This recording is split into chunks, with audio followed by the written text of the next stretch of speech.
하나님이 우리와 함께 하십니다. 여호와는 나의 목자시니 망고불변의 진리 아닙니까?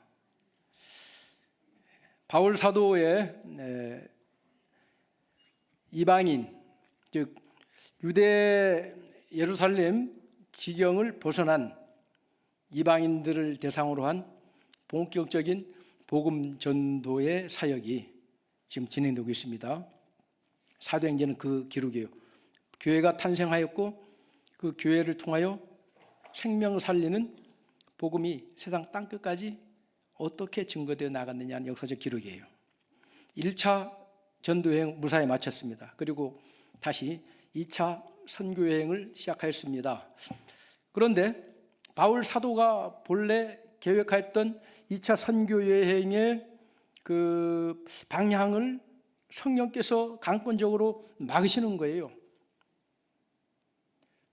그리고는 드로아로 가는 아시아의 서쪽 끝 항구 도시에서 바다를 건너 유럽으로 가게 하십니다.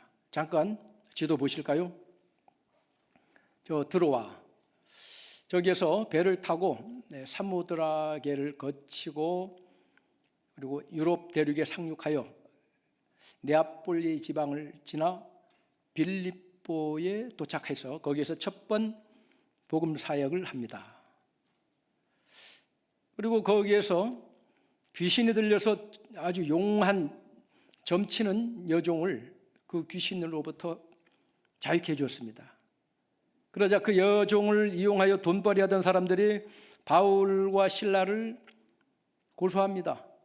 로마 제국의 질서를 어지럽히는 자라고 하는 그런 제목으로. 그래서 심히 채찍에 태형을 맞고 또 옥에 갇혀 있는데 바울과 실라는 깊은 밤중에 하나님께 기도하고 찬양을 하죠. 그리고 하나님은 옥토가 흔들리는 지진으로 착고가 풀려지고 감옥문이 열려지는 그런 역사로 응답을 해주십니다. 그 상황에서 빌립보의 그 간수는 바울 앞에 엎드리며 선생님, 우리가 어찌하면 구원받겠습니까? 바울은 간단 명료하게 대답합니다. 주 예수를 믿으라. 그리하면 너와 내 온 집이 구원을 받으리라. 그 밤에 그 간수와 그의 온 가족이 예수 영접하고 침례까지 받았습니다. 일찍이 바울의 복음 전도를 통해서 구원받은 루디아와 그의 가족과 함께 유럽 대륙의 첫 번째 교회가 탄생하는 역사적 과정입니다. 그리고 바울은 행선지를 이제 계속 갑니다. 암비볼리와 아볼로니아. 그런데 특이한 장면이 있어요. 빌립보에서 다음 날 석방을 합니다. 그러자 그때서야 바울 사도가 나는 로마 시민권자이다. 그래 로마 시민권자를 이렇게 채찍의 태형을 가할 수 있느냐? 그리고 확신한 죄에 대한 분명한 공식적 재판 절차도 없이 이렇게 가둘 수 있느냐? 그렇게 한 거 하죠. 로마 시민권자는 그렇게 못 하거든요. 그런데 중요한 것은 왜 이제서야 하냐 이거죠. 진작이었으면 채찍형도 당하지 않았고 그리고 감옥에 갇히지도 않았을 것인데 왜 그랬을까? 매 맞을 건 다 맞고 고생할 건 다 겪고 난 다음에 그제서야 왜 그랬을까요? 우리가 예수 믿으면요, 이제는 나의 어떠함을 드러내고 나의 어떠함을 누리고 하는 것은 관심받게 돼요, 점점. 그리고 그리스도인으로 사는 그게 더 만납니다. 그리고 내가 이전에는 충분히 누릴 수가 있고, 그래 누가 좀 나를 잘못되면 당신이 나를 어떤 사람으로 알고 이렇게 대하는 거요 하면서 막 하기도 했지만 이건 그런 신경 안 써요. 그냥 그리스도인으로서 평범하게. 돈이 없어서 안 쓰는 것도 아니고 권력이 없어서 휘두르지 않는 것도 아니고 그냥 불편하지만 그리스도인으로서 살아가는 게 더 매력이 있고 좋아요. 모세가 그랬습니다. 모세는 애굽의 왕자로 자랐습니다. 히브리인으로 태어났지만 애굽의 왕자로 자라도록 하나님이 섭리하셨죠. 그가 장성하여 어떤 선택을 합니까? 히브리서 11장 24절 26절 다 함께 읽습니다.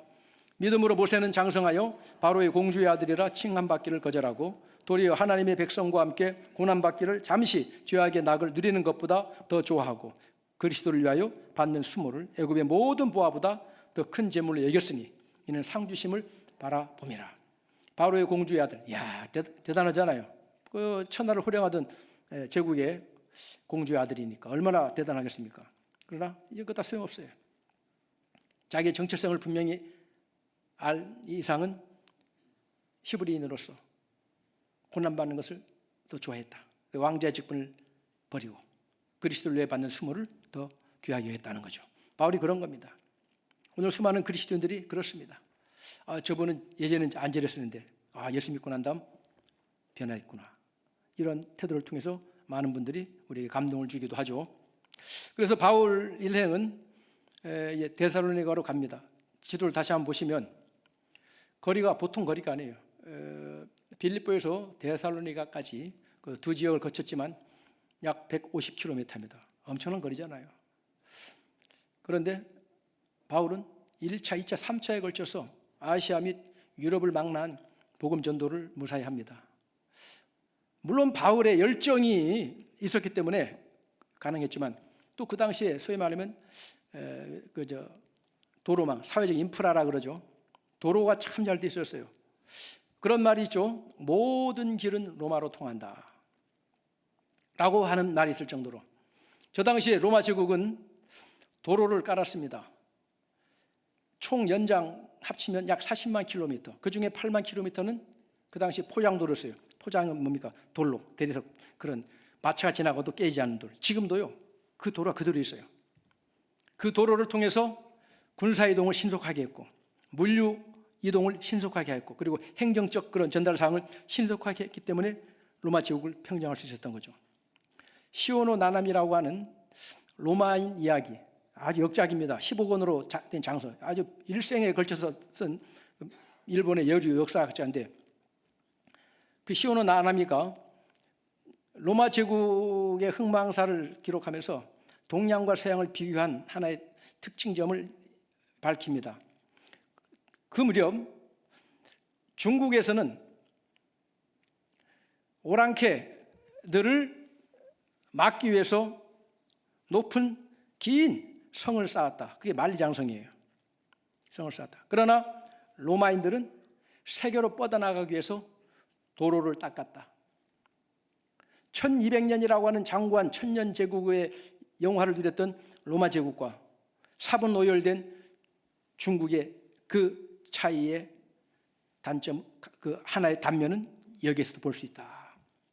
그 잘 발달된 도로를 이용해서 바울 사도는 신속하게 도시와 도시의 거점을 이어가면서 복음을 전할 수 있었습니다. 그래서 데살로니가에 도착했어요. 저 데살로니가는 사람 이름이에요. 저 당시에 그 데살로니가라는 이름을 지은 사람은 그 당시에 왕인데 마케도니아를 지배하던 왕인데 알렉산더 대왕의 이복 누이 동생 이름이 데살로니가예요. 그 여자와 결혼한 겁니다. 그래서 그 자기 아내 왕비가 얼마나 사랑스러웠는지 저 데살로니가는 저 마케도니아 지역의 행정 수도가 됩니다. 로마 제국에서. 그래서 그 가장 크고 번화한 도시 이름을 데살로니가, 자기 아내 이름으로 붙인 도시예요. 그런 내력이 있어요. 거기에 가서 바울은 안식일 날 회당을 찾아갑니다. 도시가 크니까 회당이 있었죠. 유대인들의 회당. 그리고 새 안식일 동안 연속하여 바울은 복음을 선포하는데 바울이 복음을 선포하는 방법은 변치 않습니다. 변치 않아요. 어떻게 전했느냐? 성경을 가지고 회당에서는 모세의 율법과 시편과 예언서들이 읽혀집니다. 그리고 누구든지 그걸 해석할 수 있는 그런 기회를 줘요. 그걸 이용하는 겁니다. 성경을 가지고 복음을 전하는 것입니다. 성경을 가지고.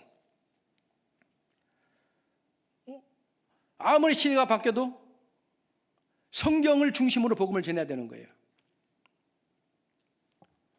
그 시대의 문명도 이용하지만 그러나 바울은 본질은 변하지 않습니다. 로마 제국에 발달된 도로도 이용하고 다 하지만 그러나 복음을 전하는 그 원산, 그 출처는 항상 성경이었습니다. 아멘입니까? 오늘 보니까 우리 학생들 무슨 일인고? 했는데 시대의 문명에 발달된 것들, 뭐 AI니 뭐니, 인공지능 이런 거, 그 어둠의 세력도 이용해요. 그런데 우리 복음의 사자들, 그리스도의 십자가에 군병된 여러분들도 그 문명의 얘기들을 원활하게 이용할 줄 알아야 돼요. 그걸 가지고 복음을 전할 수가 있어야 돼요. 할렐루야. 단 방법은, 출처는 어디에 근거해야 된다? 하나님의 말씀에 근거해야 된다는 거예요. 예수님이 그러셨어요. 예수님이 공생의 사역 기간 동안에 이렇게 말씀하셨습니다. 요한복음 5장 39절 함께 읽습니다. 너희가 성경에서 영생을 얻는 줄 생각하고 성경을 연구하거니와 이 성경이 곧 내게 대하여 증언하는 것이니라. 예수님이 기적과 표적을 행했으니까 자 이거 봐라, 그래서 내가 메시아다, 그렇게 한 게 아니에요. 결론은 성경을 가지고 증거한 겁니다. 아멘입니까? 그리고 예수님이 부활하신 후에 낙심되어 엠마오로 가던 제자들에게 나타나셔서 똑같이 말씀하십니다. 누가복음 24장 25절 27절 함께 읽습니다. 미련하고 선지자들이 말한 모든 것을 마음에 더디 믿는 자들이요 이에 모세와 모든 선지자의 글로 시작하여 모든 성경에 쓴 바 자기에 관한 것을 자세히 설명하시니라. 십자가에 죽임당하시고 3일 만에 부활하셨습니다. 이거면 됐다가 아니라 그 사실을 믿지 못하는 자들에게 성경을 가지고 다시 확인시켜 주는 거예요. 성경입니다. 말씀 벗어나면 안 되는 거예요. 표적이 있고 기적이 있고 다 있어요. 그러나 말씀으로 검증이 돼야 되는 거예요. 말씀에서 출발해야 되는 거예요. 그래서 바울 사도는 새 안식일 연속을 성경을 가지고 증거했습니다. 마치 밭에 감추인 보화처럼. 옛날에는 은행이 없었잖아요. 그래서 집에 있는 귀중품을 갑자기 전쟁 나가지고 피난 간다든가 아니면 먼 어디를 다녀와야 될 때 그걸 지고 다닙니까? 그럴 수 없잖아요. 그래서 아무도 모르게 밭에 깊이 감춰둔 얘가 있어요. 그런데 그 주인이 가고는 다시 못 돌아와요. 그럼 그 아무도 몰라요. 그런데 그 밭을 갈던 사람이 어느 날 쟁기질하다가 뭐 툭 걸려요. 이게 뭐냐? 파보니까 금은보화. 이야, 이게 왜 횡재냐? 자기의 전 재산을 팔아서 밭값의 몇 배를 주더라도 그 밭을 사고 만다. 왜? 그 안에 보화가 있으니까. 바로 바울 사도가 성경에서 파낸 게 뭐냐? 성경에서 증거한 게 뭐냐? 보화보다 더 값진 보화. 누구? 예수 그리스도를 밝혀주신 거예요. 할렐루야. 사랑하는 성도 여러분, 아무리 오랜 세월 성경을 보고 뭐 성경 학자가 되더라도 그 성경에서 보화가 되시는 성경에 그 숨겨진 보화, 성경의 비밀, 하나님의 비밀 대신 예수 그리스도를 만나지 못하면 헛수고한 거예요. 성경을 고작 윤리, 도덕의 교과서 정도로 알고 있으면 안 돼요. 보화 대신 예수님을 만나야 될 줄로 믿습니다. 초대교회가 첫 번째 온 세상을 향하여 확신을 가지고 외친, 교회가 세상을 향해 외친 메시지가 있습니다. 사도행전 2장 36절 다 함께 읽습니다. 그런즉 이스라엘 온 집은 확실히 알지니 너희가 십자가에 못 박은 이 예수를 하나님이 주와 그리스도가 되게 하셨느니라 하니라. 아멘. 예수, 육신 십자가에 못 박혀 죽임 당한 예수. 그러나 그 예수를 하나님이 주와 그리스도, 그리스도는 메시아, 기름 부음 받은 자라는 뜻이에요. 유대인들이 그렇게 학수고대 기다리던 구원자, 메시아, 그 그리스도가 바로 예수다. 십자가에 못 박혀 죽임당했고 3일 만에 다시 살아나신 그 예수가 바로 그리스도라 하고 교회는 온 세상을 향하여 외친 겁니다. 할렐루야. 교회가 딴소리하면 안 되는 거예요. 여러분 기껏 교회 와가지고 세상 돌아가는 이야기, 뭐 정치 이야기, 뭐 시사상식, 교회 아니면 그거 못 들어요? 아무리 하면 목회자보다 다 못나서 여기 앉아 있습니까? 엄청나게 여러분들이 시사상식이 밝고 오만 거 다 알고 있어요. 그러나 교회에서만 들을 수 있는, 세상이 줄 수 없는 가장 중요한 이야기, 예수 이야기예요. 할렐루야. 1세대 성도들이 세상을 떠났어요. 사도들은, 사도 요한을 제외하고는 다 순교당하고 1세대 성도들은 다 세상 떠났어요. 그때 복음이 말로만 전파됐죠. 왜냐하면 이제 예수님은 곧 다시 오실 줄 알고 기대감 속에 복음을 전하다가 점점 사람은 떠나가고 예수님은 아직 재림하지 않고 이러면 안 되겠다. 그래서 이 복음을 글로 기록합니다. 그래서 최초로 복음을 글로 기록한 복음서가 마가복음서예요. 그래서 마가복음서는 간단 명료합니다. 아주 엑기스, 핵심만 밝히고 있습니다. 마가복음서가 이야기하고자 하는 핵심은 첫 머리, 첫 글자로 나옵니다. 마가복음 1장 1절 다 함께 읽겠습니다. 하나님의 아들 예수 그리스도 복음의 시작이라. 딴소리 하려고 하는 게 아니다. 하나님의 아들 예수 그리스도 복음의 시작이라. 복음이 뭐라고요? 예수 그리스도. 온 세상 만민에게 확신을 가지고 기뻐하며 그리고 긴박성을 가지고 외쳐야 될 가장 복된 이름은 무엇입니까? 사도행전 4장 12절 다 함께 읽겠습니다. 다른 이로서는 구원을 받을 수 없나니 천하 사람 중에 구원을 받을 만한 다른 이름을 우리에게 주신 일이 없음이라 하였더라. 할렐루야. 예수 그리스도, 그리스도가 되신 예수 그리스도를 전하는 겁니다. 바울 사도께서 새 안식일 동안 회당에서 그렇게 전하니까 수많은 사람들이 믿었어요. 유대인, 헬라인들, 유력자들이 믿고 귀부인들도 믿고. 남자 한 사람이 예수 믿은 영향력보다요 여자 한 사람이 예수 믿은 영향력이 더 큽니다. 입증되잖아요. 한 사람이, 여인이 예수 믿으면 그 가문이 변화되는 거예요. 아멘입니까? 그러니까 이 보통 일이 아니죠. 그래서 예수의 복음을 반대하는 유대인들이 그냥 있질 않은 거예요. 그래서 바울 일행을 고소하려고 바울이 숙소로 머물고 있는 야손이라고 하는 사람 집을 급습합니다. 누구를? 저작거리의 불량배들. 그러니까 돈만 주면 무슨 일이라도 스스럼치 않는 불량배들을 동원해가지고 예수를 잡으러, 예수가 머물고 있는 야손이라고 하는 사람. 야손은 헬라식 그 발음인데 여호수아의 이름이에요. 그 야손의 집에 딱 급습해서 보니까 바울 사도가 안 보이는 거예요. 그래서 그 대신 야손을 끌어다가, 야손과 그 집에 있는 사람들을 끌어다가 읍장들, 즉 그 데살로니가의 관리들, 재판관들 앞에 세워가지고 고소를 합니다. 그 고소 내용이 무엇이냐면 6절 다 함께 읽겠습니다. 발견하지 못하며 야손과 및 형제들을 끌고 읍장들 앞에 가서 소리질러 이르되 천하를 어지럽게 하던 이 사람들이 여기도 이름에. 그러니까 그들의 고소의 내용이 무엇입니까? 천하를 어지럽게 하던 사람들이 이 데살로니가 지역에 들어왔는데 이 사람들이 그를 배척하지 않고 받아들였고 자기 집에 머물게 했다. 누구를? 천하를 어지럽게 하던 사람들. 이걸 영어로 번역한 거 그대로 해석하면 어떤 뜻이냐면 뒤집어 엎었다는 거예요. 세상을 뒤집어 엎었다는 거예요. 세상을 뒤집어 엎었다. Turn the world upside down. 세상을 확 뒤집어 가지고 upside down 툭 털어버린 거예요. 이걸 들어가지고 어떻게 해요? 확 뒤집어 엎어버려. 수익가 딱 빠져나온 거예요. 이야, 고소해도 너무 지나치죠, 그죠? 아무리면 세상을 뒤집어 엎는 사람이라고 고소하면 되겠느냐? 맞는 말이죠. 할렐루야. 맞는 말 아니에요? 예수 그리스도의 복음은요 세상을 뒤집어 엎고 있어요. 누구보다도 바울 자신이 이 예수 그리스도 이 복음에 의하여 자기 인생이 뒤집어 엎어진 사람 아닙니까?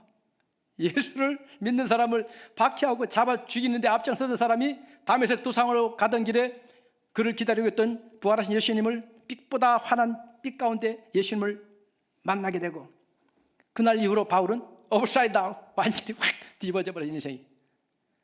예수 믿는 사람을 잡아서 예루살렘으로 끌고 가려던 사람이 다메섹에 가가지고 어떻게 됩니까? 오히려 예수를 전파하는 사람이 돼요. 그래서 예수 이름 전하다가 핍박받아서 밤중에 바구니에 타가지고 성벽으로 다른 데서 가는 그런 일. 바울은 그 고소, 오늘 이들의 고소는 과장된 것처럼 보이지만 깊이 들어가면 맞는 말이에요. 사랑하는 성도 여러분, 세상을 소란케 하는 자, 세상을 뒤집어 엎는 자, 한 사람의 인생을 완전히 송두리째 뒤바꿔버리는 그러한 복음의 증인으로 살아가시기를 주님의 이름으로 축복합니다. 최소한 그런 고소는 한 번씩 당해봐야 될 거 아니겠어요? 야, 너 때문에 우리 완전 인생이 달라졌다.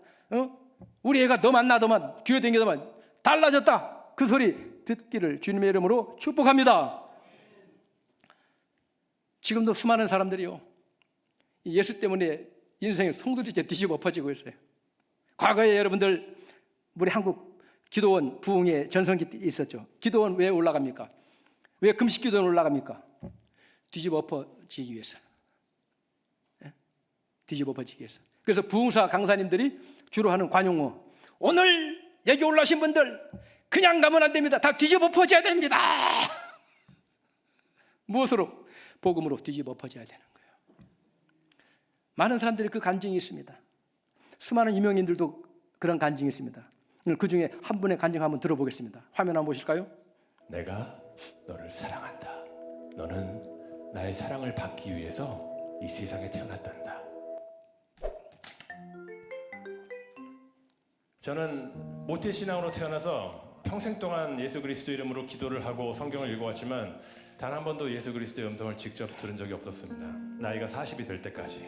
참 답답하더라고요. 예수님 음성을 듣고 싶어서 별짓을 다 했어요. 심지어는 지저스라는 뮤지컬에 4년 동안 예수 역할로 출연됐습니다. 그렇게 하다 보면 혹시 예수님의 음성을 들려줄까 해서 무료로 출연했어요. 돈 하나도 안 받고. 그런데 안 들려주시더라고요. 그러던 2006년 어느 날 저희 아내 신하라 여사님께서 한국 컴패션의 홍보대사가 됐어요. 동인도의 콜카타 지방으로 아이들을 만나러 여행을 간다는 거예요. 그러다가 갑자기 무슨 일이 생기면서 피치 못할 사정 때문에 못 가게 되었습니다.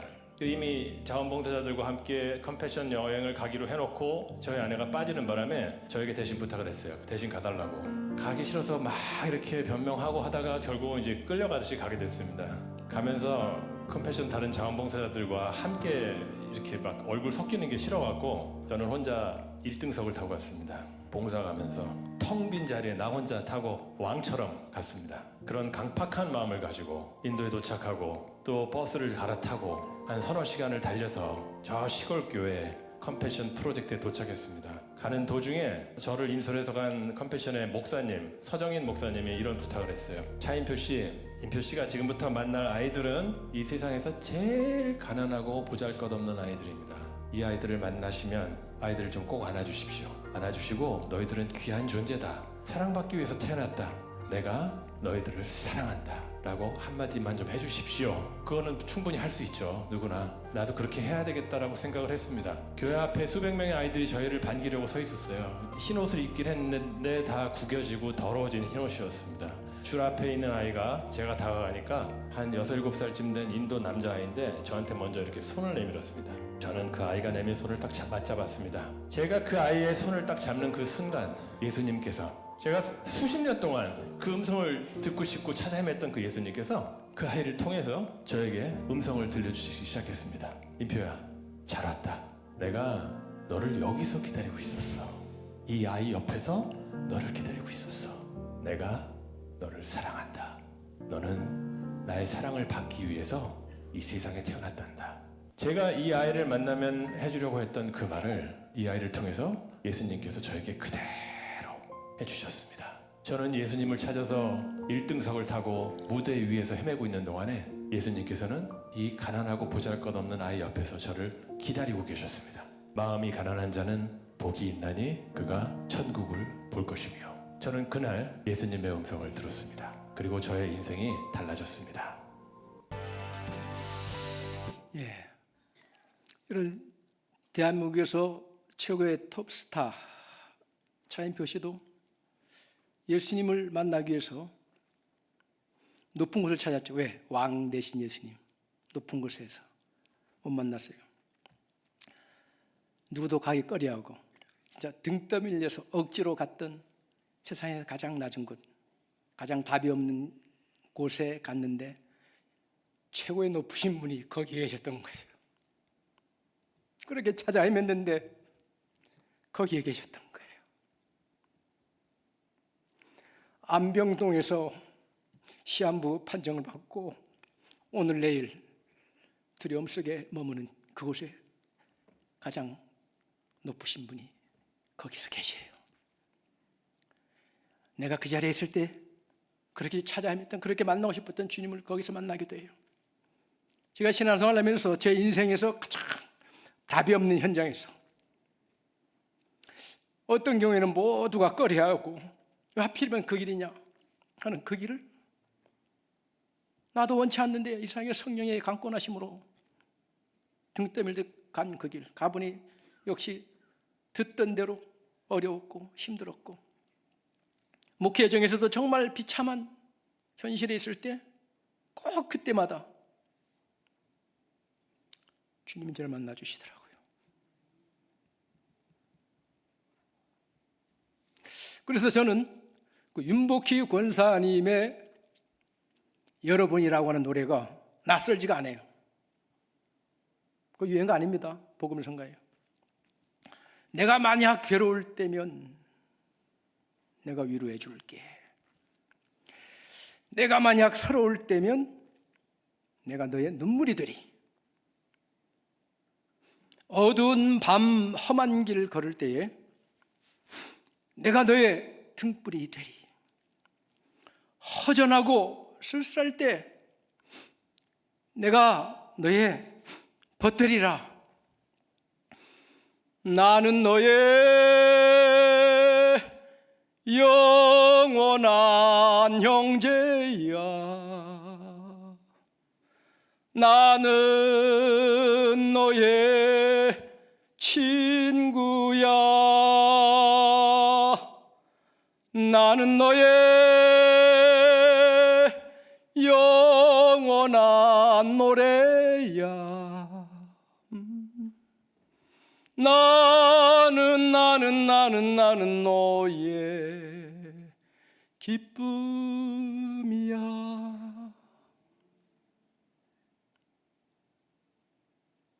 아들아,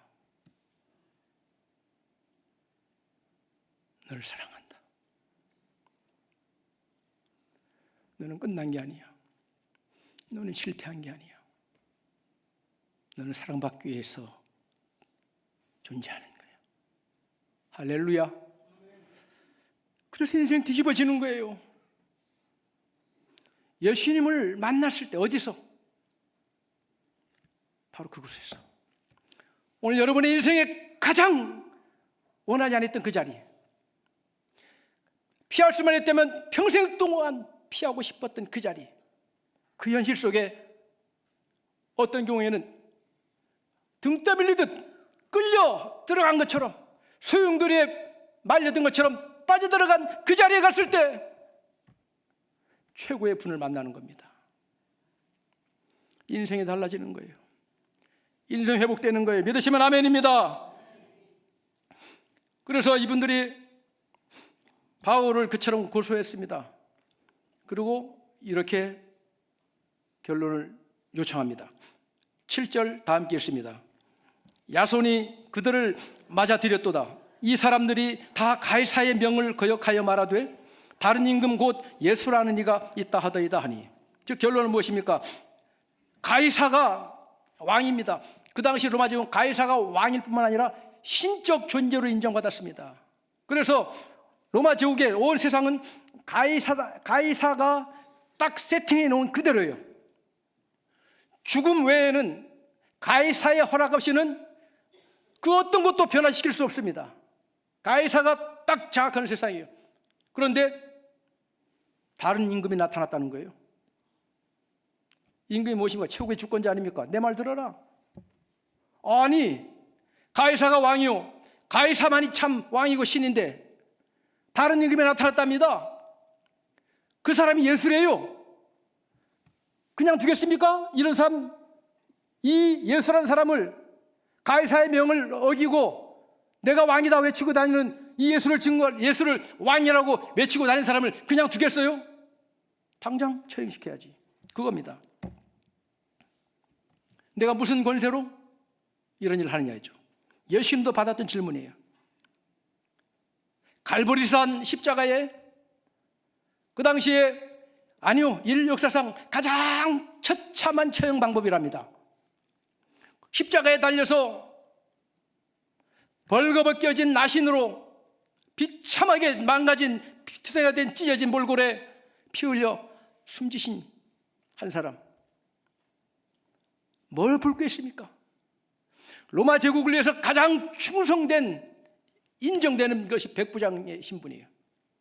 그리고 그 예수님의 십자가의 처형의 모든 과정을 현장 감독한 로마 제국의 가장 충성된 가이사의 충신인 백부장이 그 십자가 갈보리 십자가 해골동산에서 가장 처참하게 죽임당한 예수님을 바라보면서 그가 간증하고 고백합니다. 마가복음 15장 39절 다 함께 읽겠습니다. 예수를 향하여 섰던 백부장이 그렇게 숨지심을 보고 이르되 이 사람은 진실로 하나님의 아들이었도다. 하나님의 아들이래. 그건 뭔 뜻입니까? 하나님 아니고 말 그대로 하나님의 아들이니까 이분이야말로 최고의 권세자다라는 뜻이에요. 할렐루야. 가이사가 가장 믿었던 충신이 어떤 상황 속에서도 가이사가 왕이요 가이사가 신이다고 가장 앞장서서 외쳐야 된 선봉대장에 섰던 가장 가이사의 충신이 정면으로 가이사의 명을 거역하여 이 사람이 진짜 최고의 권세자네. 할렐루야. 어디에서? 예수님이 화려한 궁궐에 있을 때? 아니에요. 가장 처참하게 십자가에 처형당한 그 예수님을 바라보고 외치는 겁니다. 왜요? 거기에 왕이 계셨기 때문이에요. 미국에서 종교 분야의 애니메 그 만화 영화 중에서는 역대 최고 흥행을 지금 기록 중이래요. 이름 아세요? 어제 우리 유초동부 어린이들이 단체 관람했는데 이름이 뭐요? 화면 한번 보세요. 예, 킹 오브 킹즈, 왕의 왕. 어제 단체 관람 봤습니다. 이 영화는요 한국 사람이 감독이에요. 장성호라는 분이 감독인데 호주, 베트남, 한국의 전문가들이 합작해가지고 협력해서 만든 건데 10년 동안 제작한 거래요. 이 영화의 원작은 찰스 디킨슨이라고 하는 영국의 대문호 그의 그 소설인데 원래 출판을 목적으로 한 소설이 아니에요. 그 디킨스의 아들 중에 한 아들이 유독 아더왕의 전설 있잖아요. 돌에 박힌 칼을 뽑는 자가 패권자들인데 그 아더가 딱 뽑아둔 그 전설 있잖아요. 그 왕, 그 아더왕을 너무 흠모하는 거예요. 숭배할 정도로. 그래서 찰스 디킨스가 이러면 안 되겠다. 이 아들에게 정말 왕이 누구인지를 가르쳐 줘야 되겠다 해가지고 The Life of Our Lord, 우리 주님의 생애라고 하는 소설을 썼어요. 그리고 이건 출판용이 아닙니다 하고 주변에 알려요. 절대 출판해서는 안 됩니다. 그러나 1934년 그가 세상을 떠난 이후에 출판됩니다. 그래서 이 영화를 비평가들이 평론가들이 얘기하기를 찰스 디킨스의 숨겨진 복음서가 애니메이션으로 부활했다. 세상에 나타났다. 이 작품을 만든 이 장성호 감독은 이 원작을 기반으로 이 영화를 만들면서 무슨 목적으로 했느냐면 기적보다는 사람의 변화에 초점을 맞추어서 예수의 사랑을 감성적으로 보여줬습니다. 누구의 시각으로? 어린아이들의 시각으로 바라보는 왕 대신 예수님을 알 수 있도록. 그 시각으로 봐야지 어른의 시각으로 비평은 안 됩니다. 자, 어제 우리 초등부 아이들 이거 보고 나오면서 한번 외쳤을 거예요. 엄마! 나 만났어. 발견했어. 뭘? 왕의 왕은 예수밖에 없어. 할렐루야! 어제 그 학부모님들 중에 그 소리 들은 분 있어요? 다시 한번 봐야겠네. 집에 와서 말해야 돼요. 엄마, 아빠, 나 드디어 만났어. 뭘? 왕의 왕은 예수밖에 없어. 할렐루야. 지난 7월 14일에 미국의 존 메가더라고 하는 목사님이 본향으로 가셨어요. 소천하셨어요. 제 유튜브 즐겨찾기에 유일하게 외국 목사님으로 등록되어 있는 분이에요. 제가 즐겨 들어요. 그 목사님의 설교를. 그분이 세상을 떠나서 소천하니까 세계 기독교계가 마음 아파합니다. 위대한 복음주의의 마지막 최후의 보루 파수꾼이 세상을 떠났다. 우리 곁을 떠났다. 이 존 메가더 목사님이 향년 86세로 7월 14일 날 소천하셨는데 그 교회에서 공식적으로 그 별세한 소식을 발표한 내용이 있습니다. 화면 한번 보실까요? 마음은 무겁지만 기쁨으로 이 소식을 전합니다. 우리의 사랑하는 목사이자 교사인 존 메가더가 주님의 품에 안겼습니다. 오늘 저녁 그의 믿음은 눈앞에 현실이 되었습니다. 마음은 아프죠. 위대한 복음의 증인이 곁을 떠나니까 다시는 이분의 설교를 통하여 주님의 음성을 들을 수 없으니까 아프지만 그러나 기쁨으로 전합니다. 왜? 그분이 평생에 56년 동안 한 강단을 지키면서 전했던 복음은 예수 그리스도를 믿으면 영생하고 부활하고 할렐루야. 그 믿음이 현실이 되는 곳으로 가셨습니다. 아멘입니까? 그래서 이 메가드 목사님이 더 이상 몸을 가눌 수 없을 정도 될 때까지는 강단을 지켰어요. 그래서 그가 마지막 하신 설교, 그 설교를 하고는 6일 후에 소천하신 거예요. 그 목사님이 아마 그날 설교할 때는 본인도 아셨을 거예요. 내 인생에 강단에서 하나님의 말씀을 선포하는 건 오늘이 마지막이겠구나. 마지막 설교예요. 그리고 그 마지막 설교의 결론을 이렇게 맺으면서 끝냈습니다. 다 함께 읽겠습니다. 합당하신 어린 양께서 이 죄 많은 세상을 정복하시고 영원토록 통치하실 것입니다. 그리고 우리는 그분과 함께 다스릴 것입니다. 영광 위에 영광, 또 그 위에 영광입니다. 여러분은 어떠신지 모르겠지만 저는 사도 요한과 함께 말합니다. 아멘. 주 예수여 오시옵소서. 십자가의 죽음으로 끝난 예수라면 예수의 무덤에 찾아가서 참배해야 되지. 오시옵소서가 어디예요? 예수님은 살아있습니다. 할렐루야. 그 살아계신 주님께로 가셨고 다시 오실 겁니다. 주님과 함께 믿으시면 아멘입니다. 예수 그리스도가 왕이다. 가이사가 왕이요, 가이사가 다스리고 가이사가 신이다는 시대 속에 가이사의 명을 거역하여 예수 그리스도가 진정한 왕이다. 왕의 왕이다. 그분만이 영원히 통치하시는 참된 왕이라는 사실을 무엇으로 입증하셨습니까? 이 세상의 모든 왕들이 꺼려했던 것, 징기스칸, 나폴레옹, 모든 정복자들도 이것만큼은 꺼려했습니다. 두려워 피했습니다. 가능하면 멀리 도망치려 했습니다.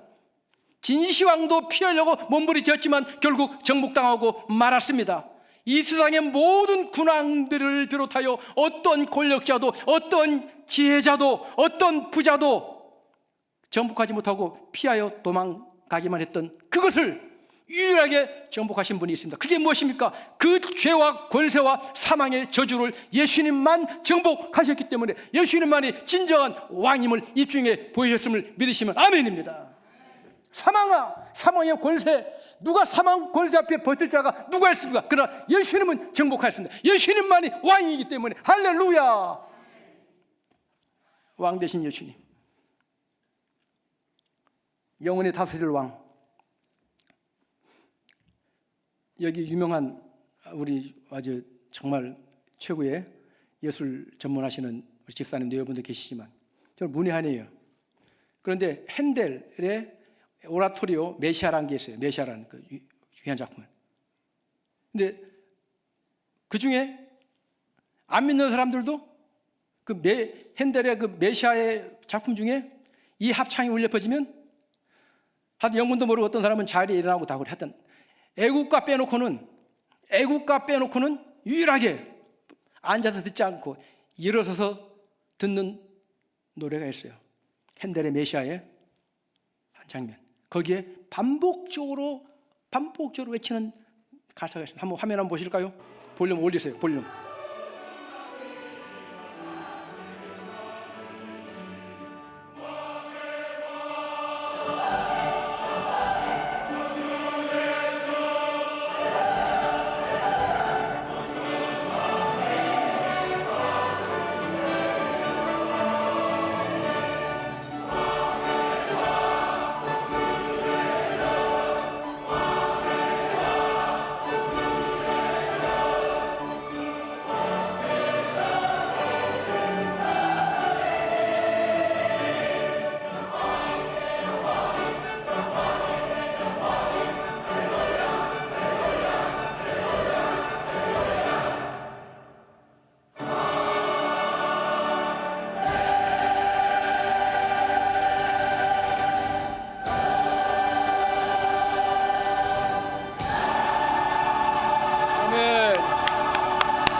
할렐루야.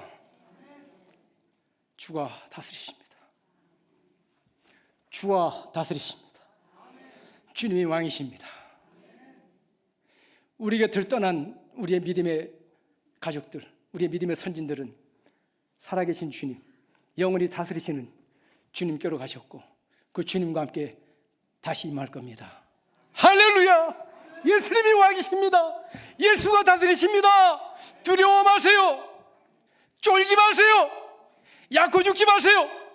가장 낮은 곳에 있을 때, 가장 답이 없는 곳에 있을 때 바로 그것에 왕 되신 주님이 함께 하심을 믿으시고 고난 중에 오히려 믿음으로 찬양하시고 영광 돌리시고요, 보란듯이 왕 되신 예수님의 십자가의 복음의 영광을 드러내는 우리 모두가 되시기를 주의 이름으로 축복합니다. 기도하겠습니다.